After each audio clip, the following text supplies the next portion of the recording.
Well, hello once again, ladies and gentlemen. It's James here at ProPix TV in Vancouver, British Columbia. I apologize for some of you who have maybe been waiting a little bit for me to get back online after I did the earlier segment. So here I am, though, back, and we're talking comedy still. If you've watched the last several episodes of Live Chat with James, you would have known that we have been following about a topic of comedy. In episode 1, we talked about the health and wellness benefits of comedy, the impacts on healing, and other areas in which it's beneficial. We've also talked in segment 2 about breaking into comedy, how to get started in stand-up comedy, how to build a career, or even a hobby. Now, I've been doing it for probably about 40 years. And I enjoy it. I love getting up on stage. I love performing. I love getting in front of a live audience and that interaction. And also the adrenaline rush of getting a crowd involved and laughing and having fun and just forgetting about their troubles that they may have had before they got to the show of everyday life. So again, comedy can be an amazing tool to de-stress, to heal, to build relationships, and so many other benefits to it that it is an integral part of our everyday life. We need comedy to bring that stress relief in times of trouble. We need the comedy to bring relief in times of challenges and anger and frustration and confusion. There's so many areas in which comedy can allow us to take that mental break, to take that moment where you are no longer focused on those issues and instead are focused on just the moment and the laughter and releasing the serotonin and other chemicals that are released through laughter and through fun. Now, tonight I thought we would take a moment or take some time and actually take a look at the defining different genres and styles of stand-up comedy, because there are many. And a lot of people, although they understand comedy when they hear a joke, for those starting out in comedy, they don't understand the different genres or styles. And a lot of times they will get them all mixed up in terms of trying to focus in on a set and a routine and performance. And although this can work very well, it also should be noted that in the previous show, we talked about the consistency of your performance, about creating a flow and to put together your set list just like a musician. You want there to be a continuity there that you can reference or that keeps the audience engaged.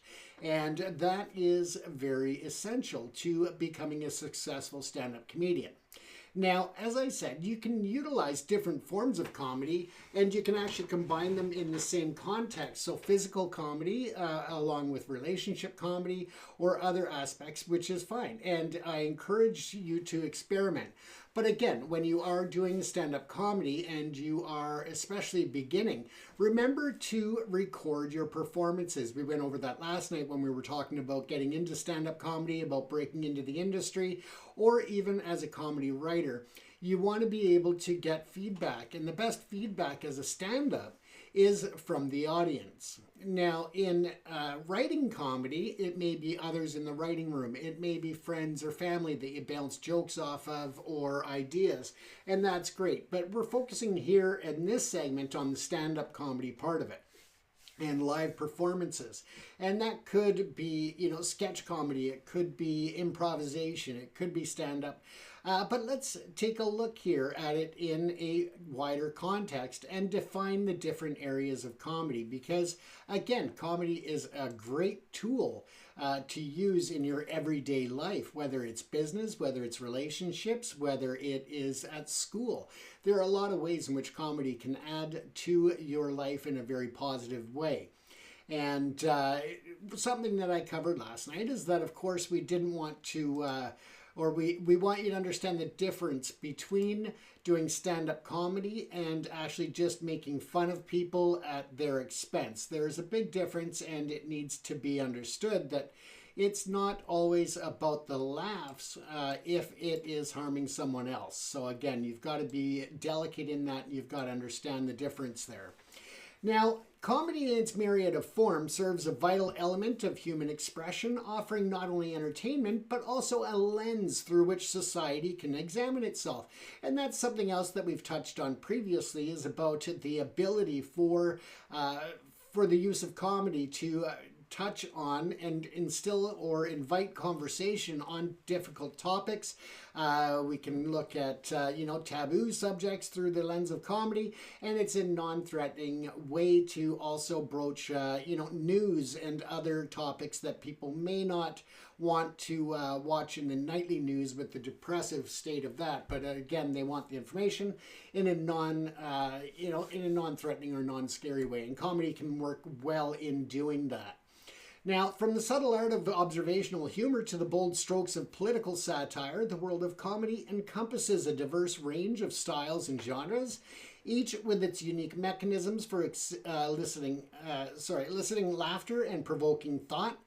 The report delves into several prominent forms of comedy, including political satire, improvisational comedy, relationship-based humor, and the concise art of the one-liner.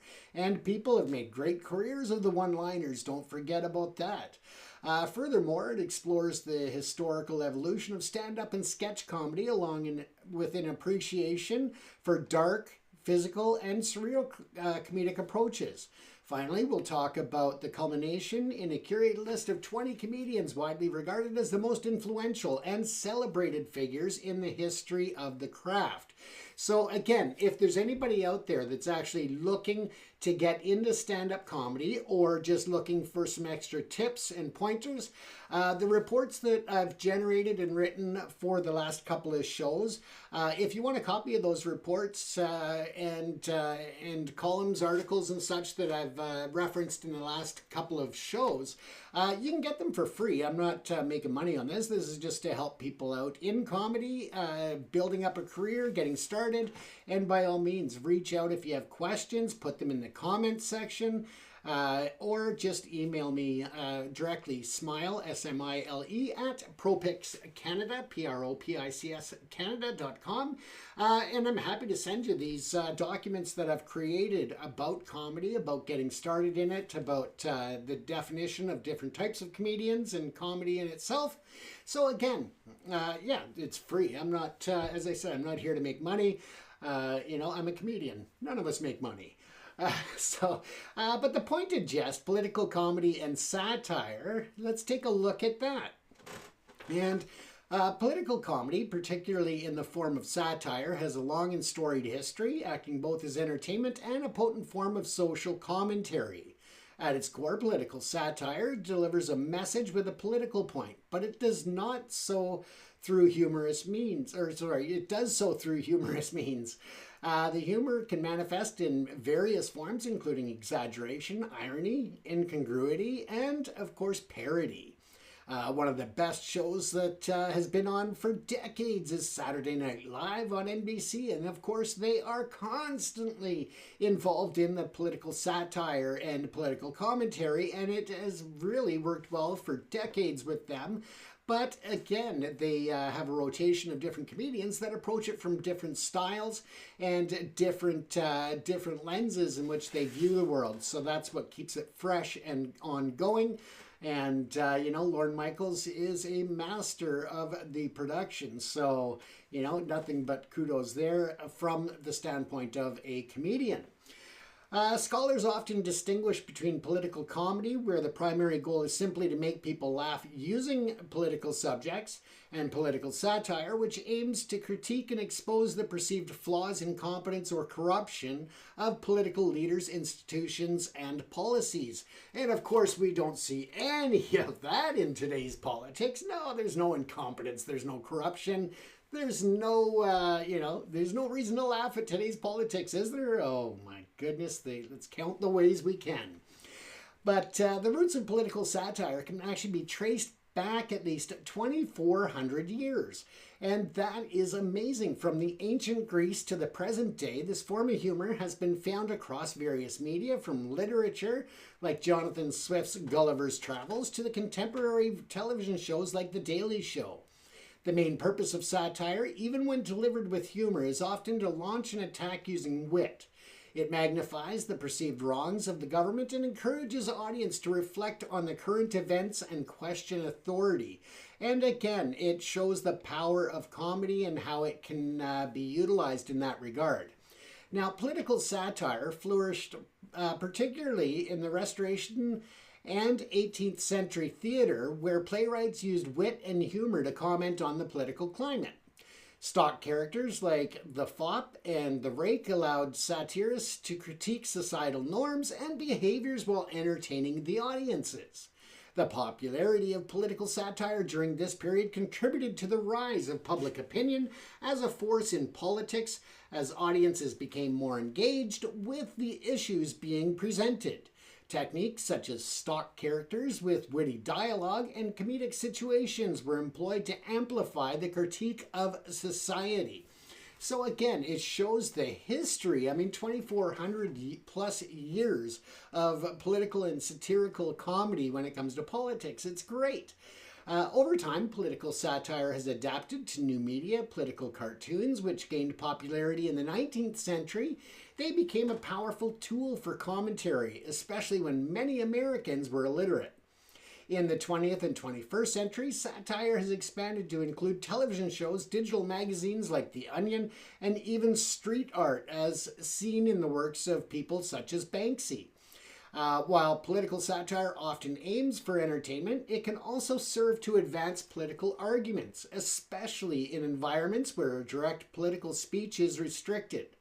Some scholars differentiate between simple satire, which has a clear and easily interpreted message, and complex satire, which may have both explicit and implicit meanings, requiring more nuanced interpretation. Self-deprecating humor we touched on last night, but yeah, self-deprecating humor where politicians make fun of themselves is another type of political humor. Somebody who was great at that as a politician was Ronald Reagan. He used to use self-deprecating humor all the time, and it really helped with his speeches, and it made him feel or seem more approachable by the general public. Contemporary examples of influential political comedians include Jon Stewart, Stephen Colbert, John Oliver, Samantha Bee, and so many others that use their platforms to dissect complex political issues with sharp satire. And again, there are many others that I haven't added to this list that are just amazing at that as well. So don't feel bad if you're watching this and are a part of that top elite club, because yeah, there's just so many. Thinking on your feet and the art of improvisational comedy is what we'll take a look at now. And improv is a bit different, and in that it's often referred to as improv instead of improvisational comedy, but it's a dynamic and spontaneous form of live performance where actors create scenes, dialogue, and characters on the spot, sometimes incorporating suggestions from the audience. While often comedic improv can also be used in non-comedic theatrical performances. Modern improv, inspired by earlier theater forms like commedia dell'arte, began in the 1950s at the University of Chicago. And yeah, it's an amazing place. There's a lot of history of comedy in Chicago, I'll tell you that much. In improv, performers rely on loose scenarios rather than pre-written scripts, creating everything from their dialogue to the movements in real time. Audience suggestions can play a crucial role, with performers asking for locations, occupations, or other prompts to build scenes or games. Short-form improv involves shorter scenes or games with clear rules and audience suggestions, exemplified by shows like Whose Line Is It Anyway? And I'm sure that most people out there in the comedy world or fans of comedy are very familiar with Whose Line Is It Anyway? Long-form improv, on the other hand, involves developing lengthier scenes similar to short plays based on a single premise, sometimes featuring reoccurring characters and overarching plots. A well-known long-form structure is the Herald, developed at the Improv Olympics. So yeah, it is just shows the different types of improv that you can also be looking at. So Key principles that underpin successful improv are listening and responding to fellow performers, and that is essential. As is embracing a yes and mindset, where actors positively reinforce and build upon each other's choices, trusting one's instincts, being honest in portraying emotions, and relaxing and having fun are also crucial for creating engaging and cohesive performances. So you gotta just let things go and just relax and be in the moment.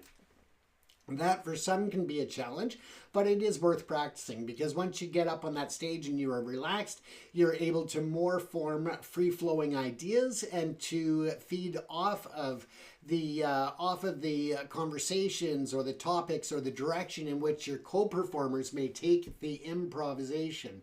And that is great, because it also allows them to trust that you are going to be able to jump on that and be able to take it in a further development of that character, or take it in a new direction in which it will be complemented. So again, it's about having that creative flow of ideas and being able to come up with them instantaneously. Improv requires practice and discipline to sustain comedic energy over a performance. And it's like anything.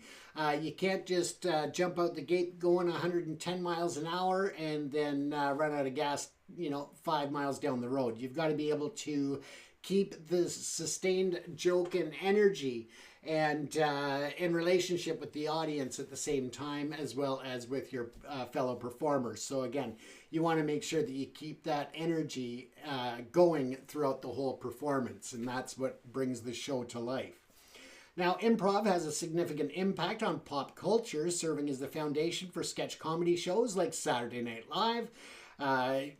There's so many others that I can name, but influencing reality television and even corporate training is also a part of the improv.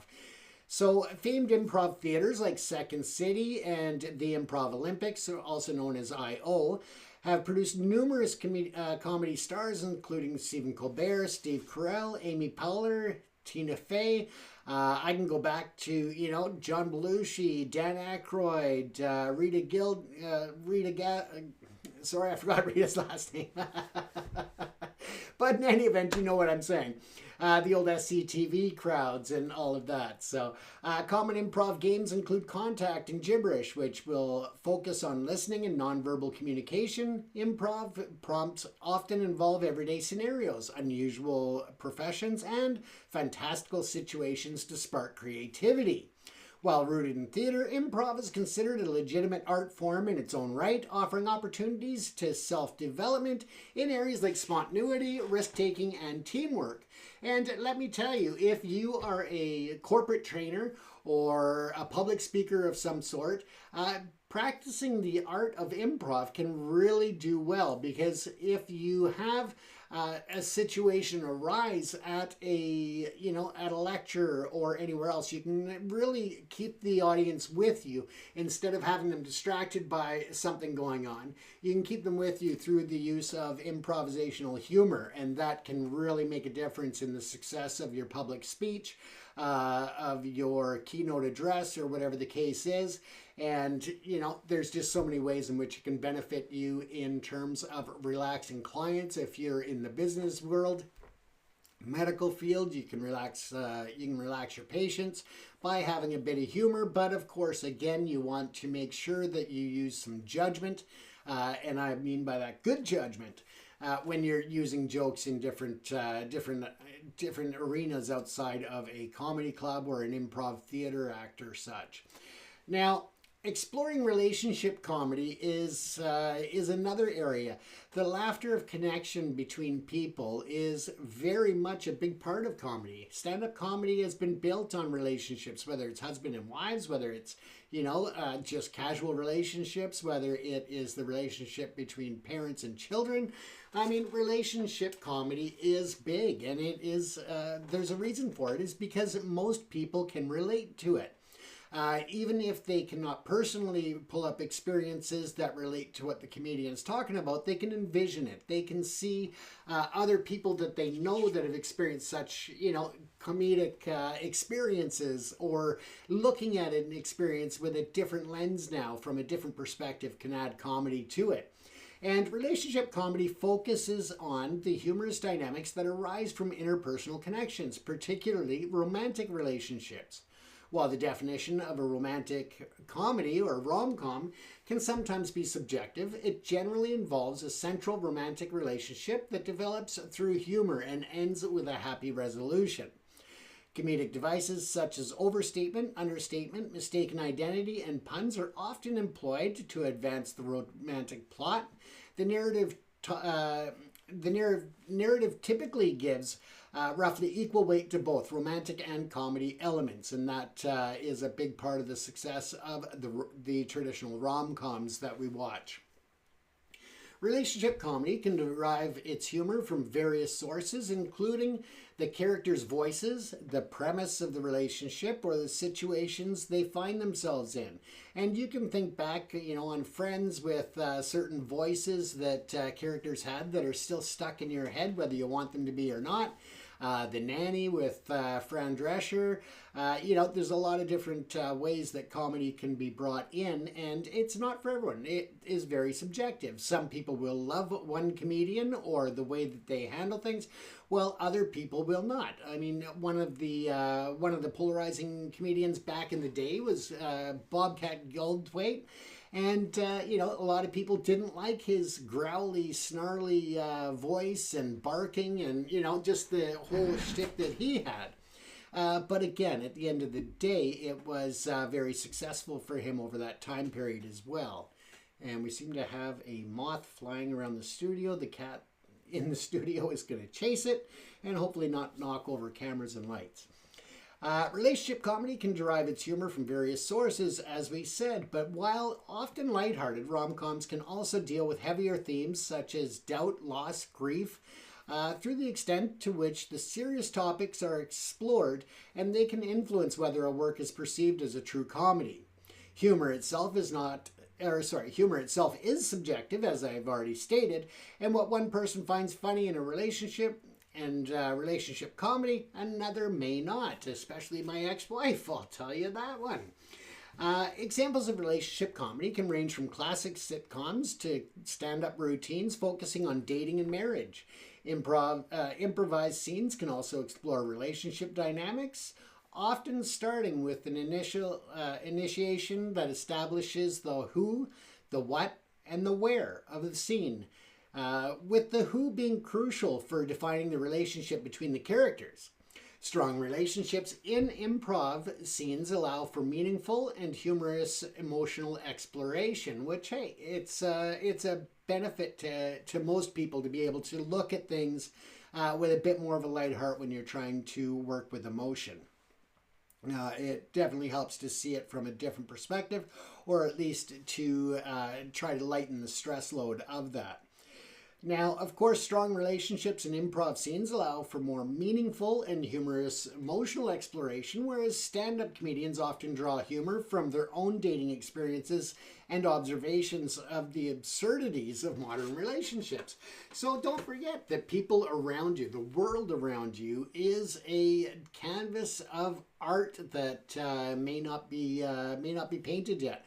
And that's up to you to pay attention to that, to watch things around you and what you find humorous in relationships. Guaranteed that other people will find it humorous as well. Maybe not everyone, and again, it is subjective. So it could be, some people find it humorous, some people find it offensive. Again, that is the world of comedy, unfortunately. The core of much relationship comedy, though, lies in the relatable challenges and quirks of navigating intimacy and connection. And that is why you can bring a crowd in with you on that exploration. Some comedic approaches involve exaggerating reactions to trivial things within relationship to create humor. Ultimately, the successful relationship comedy often hinges on effective communication and the ability to find humor in the everyday realities of the human connection. So even so much as finding a humorous approach to look at which way the toilet paper is supposed to roll. Is the supposed to go from the back or is it supposed to go from the front? No guy has ever won that argument, so just go with whatever she says, gentlemen. That's the easiest way to get through life. But yeah, the art of brevity, deconstructing the one-liner comedy is also important because one-liners are an essential staple of comedy. Whether or not you find yourself as a political based comedian, improv, and so forth, the one-liners can add to a set and to a show very much in terms of just breaking the ice with an audience. But the one-liner joke is delivered in a single line, characterized by its pithiness. And very simple, it's being concise and meaningful. Comedians often use one-liners as a part of their performance, and many fictional characters are known for delivering them. A good one-liner is typically witty and evokes surprise and laughter with its concise delivery. And a lot of times it will take someone to a different direction than what they were anticipating. And just the shock of that, even though it's not shocking or offensive, it just takes them off their guard a bit and can create that laughter. The structure of a one-liner often involves a setup followed by an unexpected punchline, which can rely on puns, wordplay, or a surprising twist in perspective. If you want to see a great example of this, watch Stephen Wright. Stephen Wright used to do just amazing one-liners, and Rodney Dangerfield also did a lot of one-liners. Lenny Bruce, and there were so many others. So yeah, you can go back in time and look at them as well. Some comedians specialize in one-liners, crafting entire acts around rapid-fire delivery of short, independent jokes, while some one-liners are purely non-sequitur. Others may be linked by a theme or create a cohesive set. And so it just depends on the comedian and the ability to bring that all together, or where they are putting it in within an act in itself. The length of a one-liner is typically short, often comparable to a tweet or an X, whatever the hell you call an X now. I still call it a tweet. Examples of one-liners showcase their diverse range of comedic approaches. They can involve observations about everyday life. An escalator cannot break and it can only become stairs. Very simple, one-liner, and maybe not a good one, but, again, the escalator cannot break. It can only become stairs. It's an observational approach to the one-liner. Witty remarks, I have nothing to declare except my genius, or a better girlfriend, my girlfriend makes me want to be a better person so I can get a better girlfriend. See, and sometimes you throw the punchline out too soon and you mess up the joke, and that's a part of it. It is great to just keep going. Don't get stumbled or held up on it. Just move forward. While others can rely on absurdity. Never read a pop-up book about giraffes. Just simple one-liners. The effectiveness of a one-liner often depends on the delivery and timing of the comedian. We talked about that in the last episode, about timing, about stage presence, about, the process of writing jokes and all of that. So again, if you're writing for someone else, you want to be able to take into account their presentation style, their stage presence, their delivery. One-liner specialists like Mitch Hedberg, Stephen Wright, Jimmy Carr have mastered the art of crafting and delivering these concise comedic gems. And again, we've talked about Jimmy Carr a few times in the last few episodes. So again, he pops up quite often when you're talking about the one-liner comedy, and being a great example of that. Continuing on, though, beyond the spoken word, other styles of comedy that you can look at are that, while political, improvisational, relationship, and one-liners represent significant genres, the comedic landscape is far broader. Physical comedy relies on the manipulation of the body for humorous effect, encompassing slapstick, clowning, mime, physical stunts, and funny faces. You can look at, Jim Carrey in his early stand-up days. He was very big on the physical comedy, and that really helped to get him noticed. It also brought him into the realm and the sightline of the Wayans brothers, who brought him in on I believe it was Mad TV. No, In Living Color, sorry. And and you see it there, the coffee or caffeine guy, and just so many other areas in which he used that physical comedy to really engage with the audience and make people laugh. Again, originating in Commedia dell'arte, Physical comedy has been a staple of silent films. Charlie Chaplin, Buster Keaton, sitcoms as well, like John Ritter and Lucille Ball. Those were very big in terms of physical comedy and really the use of it to further the episode, whether it was, a cartoon such as Tom and Jerry, or a sitcom like I Love Lucy or Three's Company, just different ones, and even sitcoms today. So key elements include exaggerated movements, precise timing, expressive faces, and visual gags. Another example could be Carrot Top. Look at all of the physicality and the physical gags that he pulls from that suitcase or from his trunk. He's got a lot of different props that he uses in his comedy, and that again can be a part of physical comedy as well. When you're looking at dark comedy, now this is a world that is tough for some, because if you are doing dark comedy just for the fact of doing it, then you're not going to succeed. If you find ways to do it, to approach it so you're not doing it just to shock people, but you actually can find a lighthearted, funny way to approach it, then that's great. It's also known as black humor, and it finds humor in subject matter generally considered taboo, such as death, disease, war, all of these different things. It often serves as a tool for exploring difficult issues by provoking discomfort and thought. Examples can be found in literature, from Jonathan Swift, the film Dr. Strangelove, and television, The Blackadder. You can also look at the stand-up comedy of Joan Rivers. We talked about her again previously in the last episode. And yes, sometimes she pushed that envelope in what some people thought was too far. But again, she was trying to invite conversation about taboo subjects or about uncomfortable subjects and raise awareness. So again, there is a line that can be very, very fine when you're doing black humor or dark comedy, as it's known. Now, surreal comedy, again, it's also known as absurdist comedy, and it's predicated on the deliberate violations of casual reasoning. Producing illogical events and behaviors, it often involves bizarre juxtapositions, incongruity, non sequesters, and nonsense.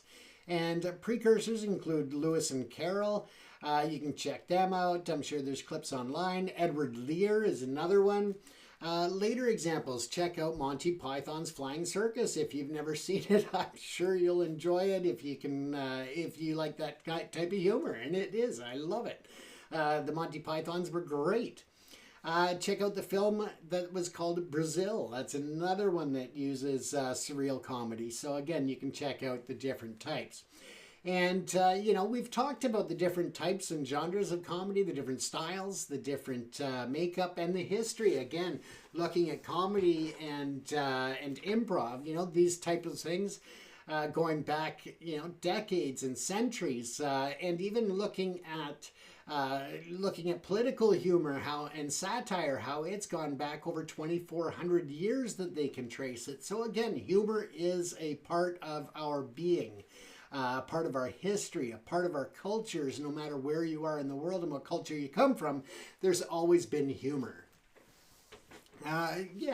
So the history of stand-up comedy, though, in itself, can be traced back to various forms of popular entertainment in the 19th century, including the minstrel shows, the vaudeville shows, and music halls. Early stand-up comedians distinguished themselves by speaking directly to the audience without props or costumes, unlike people like Carrot Top, who use a lot of props, but this was more just the stand-up part of it. And early stand-up distinguished themselves. The comedians, they would be speaking directly to the audience, and as I said, it was, featuring a variety of acts a lot of times. It wasn't just the comedian that was there. It was different types of entertainers, and that really brought in almost like the variety show. It was the variety show concept.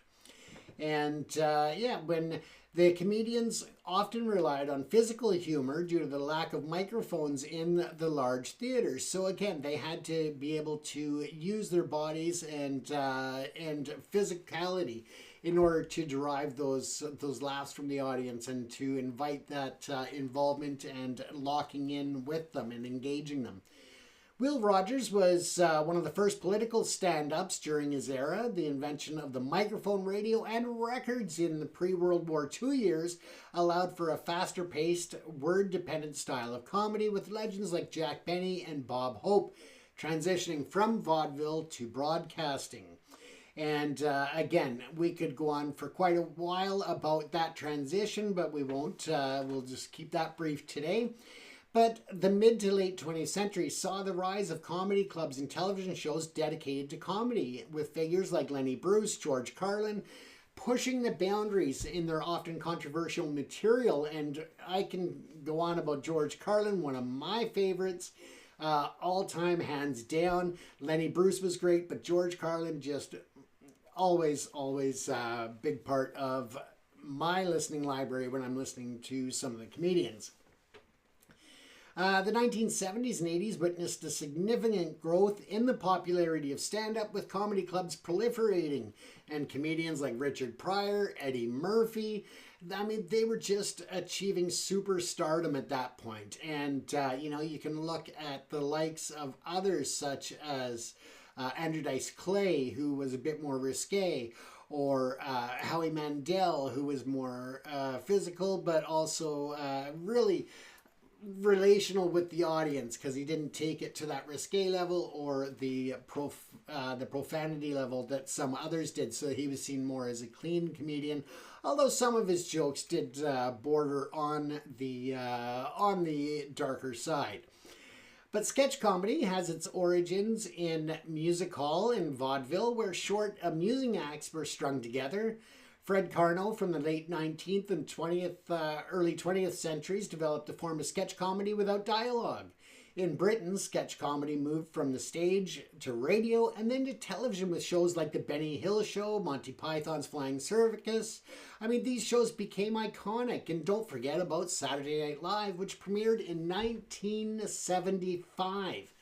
Now, that is an amazing run for any television show, especially a comedy show that has gone through the amazing talent pool that it has.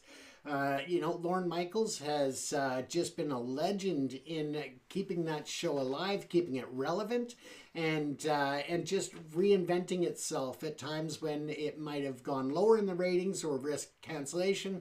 They were able to resurrect it and bring it back. And Saturday Night Live today is still a favorite of many people, unless, of course, your name is Donald Trump. Then it may not be your favorite show.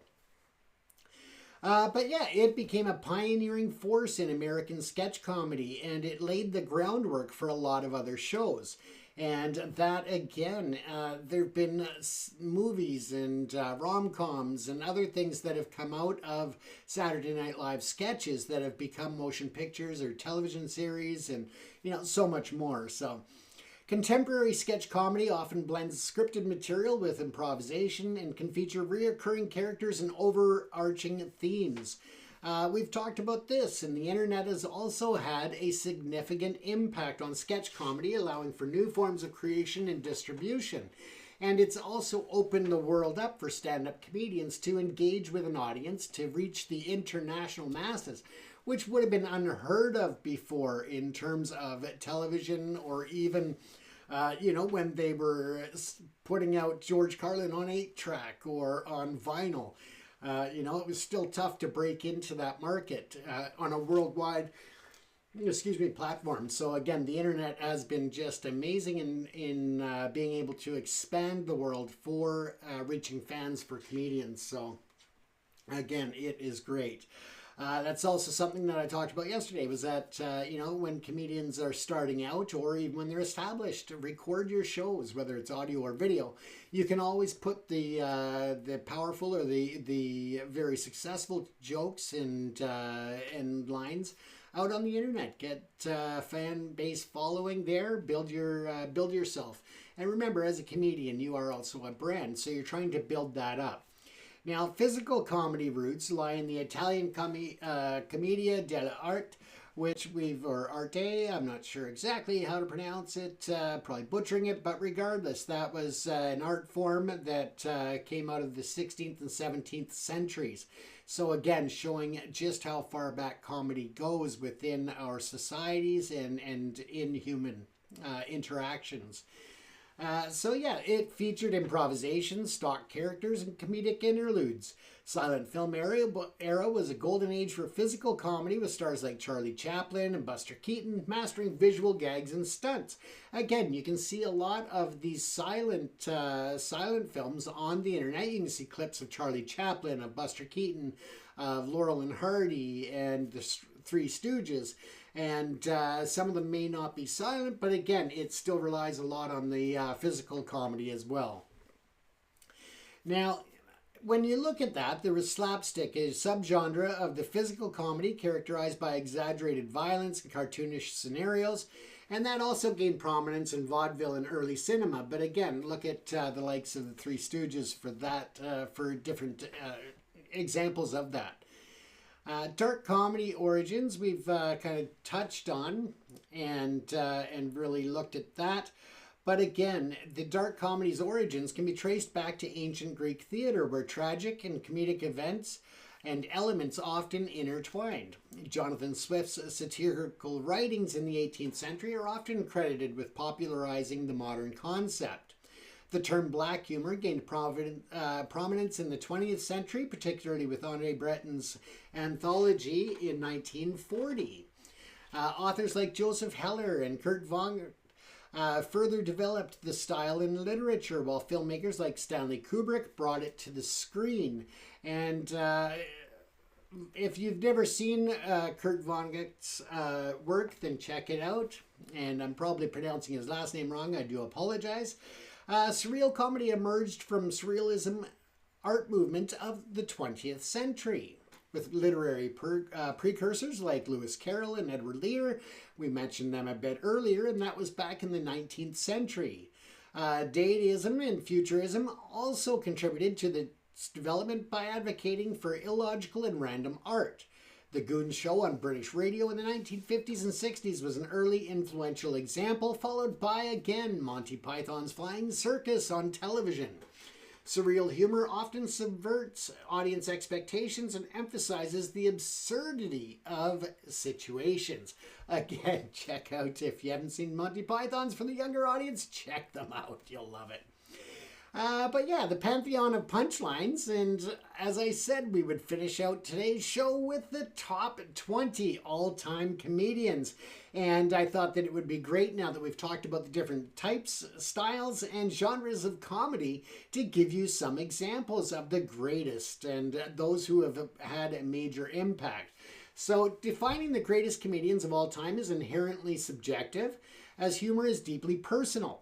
However, certain comedians have consistently appeared on the best of lists and are recognized for their influence, originality, and enduring impact in the art form. The following list represents a compilation of comedians frequently cited as the most significant figures in comedic history. And before we start the list, I would also like to add an honorary member to this, who was not so much a comedian, but she was the owner of the Comedy Store in Hollywood, California. Mitzi Shore was an amazing lady who not only ran the Comedy Store, but also encouraged the growth of young comedians. She fostered and nurtured them. She would give advice and help guide young comedians to a better show, to a better stage presence, giving feedback and critique to young comedians as they grew their careers. She also did a lot to support them outside of the comedy club, outside of the Comedy Store. Mitzi Shore was just a beautiful lady that was respected by most in the industry, and yeah, it's just something that I had to bring up.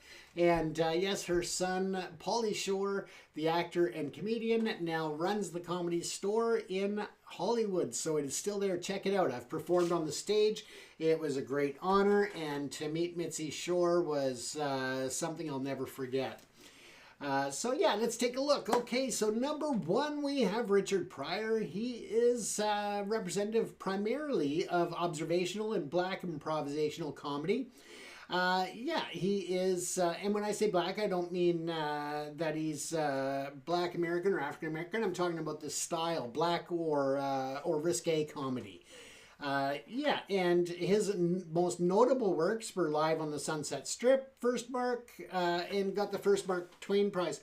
Keep in mind that when I bring this up, I'm not talking about their motion pictures or their television shows. I'm just talking about their most notable work or achievements on when it comes to stand-up comedy. Taddy, welcome for joining, or thank you for joining. Number two on the list, George Carlin. He really was the master of observational comedy, of social commentary. And of course, his biggest shtick that he was known for, or his most notable work, was 7 words you can never say on television. And I won't repeat them here, but if you've never seen it, check it out. It's all over the internet. And yeah, no, it's great. Lenny Bruce, again, social commentary and a provocative type comedy, a provocateur.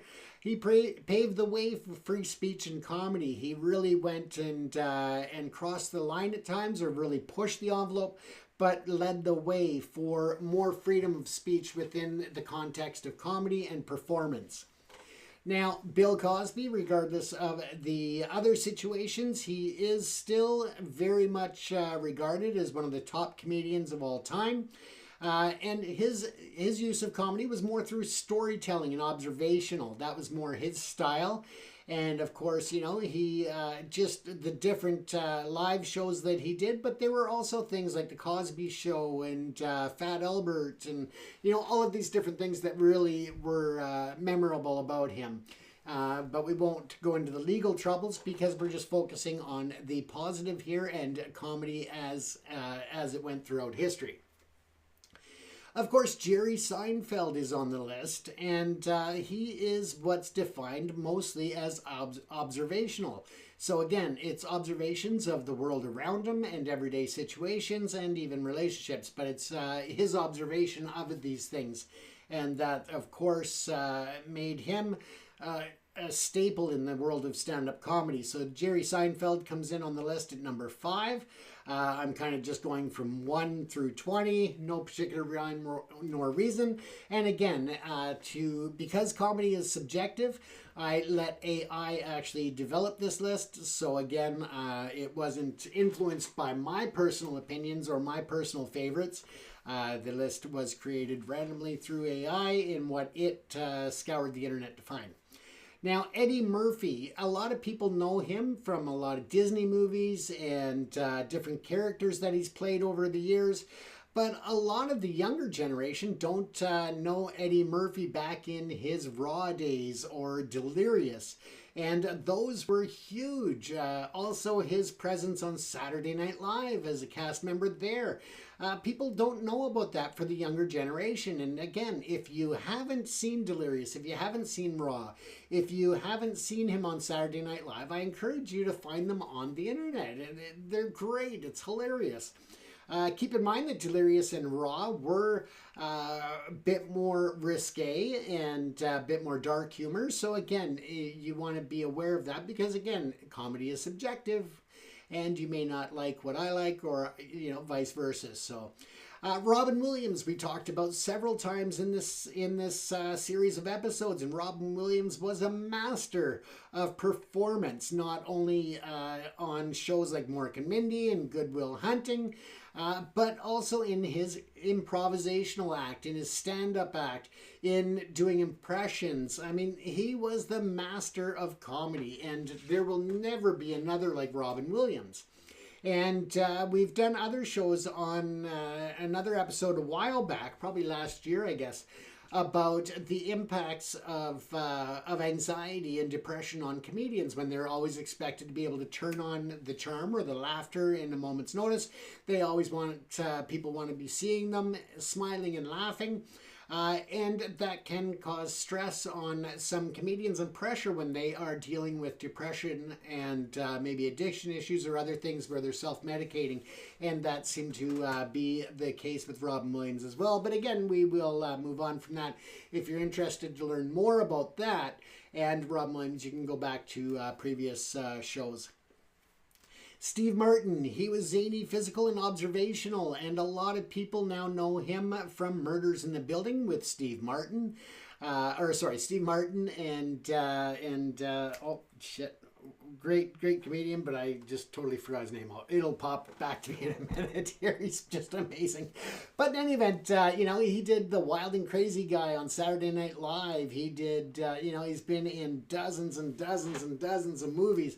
But his stand-up also, really, he's known for his stand-up comedy and breaking out a banjo. So it's pretty funny. Martin Short, that's who's in the new show with Steve Martin there, Only Murders in the Elevators or something like that, or in the Building, something like that. But yeah, it's, Steve Martin on the list, of course. Bill Hicks, he did a lot of dark and social commentary. People would know him from Relentless and Arizona Bay. They may not know him so much from his stand-up.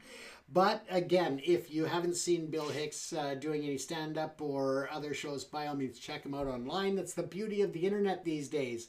And Dave Chappelle, speaking of comedians who may have had some mental health challenges and had to work them out. Great that he took a break and took care of himself. Dave Chappelle is and always will be a comedy legend. And whether, again, comedy can be subjective. Some people may not like him, other people may love him, other people, in the middle. But I think Dave Chappelle's talent is often underspoken. I think that he is just an amazing, legendary comedian. And people would know him from Killing Them Softly, The Chappelle Show. But again, check out some of his earlier stand-up. You'll enjoy it as well. Chris Rock, observational and social commentary is more his style. People will know him from a lot of his stand-up shows, but also from Bringing the Pain and from Saturday Night Live. And again, it's amazing how many comedians got their run on Saturday Night Live during the last 50 years. Joan Rivers, we talked about earlier, and she is observational and self-deprecating in terms of her style, overall style of comedy. And again, it was very important to remember that she liked to use sometimes shock comedy to instill conversations on tough subjects, on taboo subjects. And on occasion, Joan Rivers was accused of crossing the line of comedy and good taste. But again, it was her thought that, comedy can be used as that tool to be a nexus to conversation on taboo or tough subjects. So again, just an amazing, amazing comedian and entertainer all around. She pioneered, the Joan Rivers show and stood in for Johnny Carson on occasions and different things like that, as well as being on the stand-up circuits for years in Vegas and, worldwide. So yeah, Joan Rivers was a legend, and I think that she broke a lot of barriers for female comedians that are still having a huge impact on developing female comedians today. Mitch Hedberg, again, a one-liner, a surrealist. People know him from different stand-up performances, but also from Strategic Grill locations, and his very, very famous Deadpan Delivery. Mitch Hedberg, again, is very much a master of the one-liners, so again, that's great. Rodney Dangerfield, we talked about him many a times throughout this series here, and his was more self-deprecating humor, and mostly known for his... Let's turn that off back there. I didn't realize that we were running out here. Wrong remote. Let's try that one. But in any event, yeah, he was known for his line, "I don't get no respect." And, I walk in my wife walks in the room. The mice jump on chairs. I tell you, no respect at all. Who doesn't know Rodney Dangerfield? And, and the dog, the animated series, Rover Dangerfield, which of course was Rodney Dangerfield as well. But if you have never seen the documentary on Rodney Dangerfield's life, I cannot tell you how amazing the documentary was, but more importantly, how amazing it was that he survived the life that he led and came out on top. So again, check that out because it is a real eye-opener into not only the world of Rodney Dangerfield, but I think it would be a real shocker to see some of the things that he endured and still found success in his life. So yeah, let's get back to the list here. So number 15 was Bill Burr, Observational Rants. He is great at that, and to just check out his stand-up shows are amazing. There's numerous there, but there's also F is for Family. So check it out. If you're not familiar with Bill Burr, he is an amazing example of observational and of rant comedy. It's great. Bob Hope, a little older in the crowd, may know Bob Hope or remember him. A lot of the youngers don't really know who Bob Hope is, but again, check out some of the old clips online. You might find them humorous, or they may just be another time that you're not interested in. So again, but he spent decades in television, in entertainment, live entertainment, in Vegas. He was a part of the growth and development of Vegas in many ways. But he also spent decades entertaining the troops and doing TV specials and on the USO tours and that. So yeah, he really was committed to humanity, not just the art of comedy. Phyllis Diller, again, going back a little ways, but she was very much into self-deprecating humor and surreal humor, and she was great. She had a wild persona. She was a very early stand-up comedian in terms of the females that were on the circuits and really gained wide stream acceptance and fan bases. So again, we can look at many others. One of my favorite comedians that was not on the list is George Wallace. I referred to him several times in the last couple of episodes. Now, I did, if you watch the last episode, you'll learn or you'll hear about the story I told about performing in LA and a very, very challenging situation that came up but worked out well. But George Wallace was there, and he invited me over to sit at his table after doing a set at, again, I can't remember if it was the Comedy Club, at the Comedy Store, the Laugh Factory. I forget which one it was in Hollywood. But I did my set, and he invited me over to join him at his table. We had a conversation. He gave me some pointers, some tips about comedy. And we had a great conversation. We talked about, his last trips to Canada, being booked into the prairie provinces in the middle of winter, and how he'll probably to this day never forgives his manager for that. He was calling me an Eskimo by the end of the night. Yeah, it was just a great experience. And I can't thank George Wallace enough for just being the amazing man that he is, but also such a legend in the comedy world. I mean, if you don't know who George Wallace is, again, Google search him. You'll find clips on YouTube, I'm sure. He is an amazing legend in comedy and in the sitcom world as well. He's made many performances. And of course, Sinbad, another comedian that I really enjoyed growing up and as an adult. Sinbad is also another great comedian. Check it out. If you haven't checked out these comedians, I hope you enjoyed that list. I hope you've enjoyed this series on comedy. So, as I said, I've created reports and documents here that you're more than welcome to have. If you want copies of the documents and the guides that I've created for this show, for this series of episodes, just send me an email, smile@ProPicsCanada, PROPICS Canada.com. Just let me know that you would like the comedy papers or comedy documents, reports, whatever you want to call them. But again, I'll send those out to you free of charge. I'm not here to make money. I'm here to have fun. The list that we just went through encompassed a range of comedic styles and eras, highlighting the diverse ways in which these individuals have shaped the landscape of comedy. Their influence can be seen in subsequent generations of comedy, and their work continues to resonate with audiences today. The criteria for their inclusion often involves factors such as innovation, impact of the genre, as well as critical acclaim and enduring popularity. Those are some of the factors that played into picking out those top 20, and I hope you enjoyed it. So as for the last several episodes, I hope you've also enjoyed those. If you haven't watched them yet, I invite you to go back and check them out.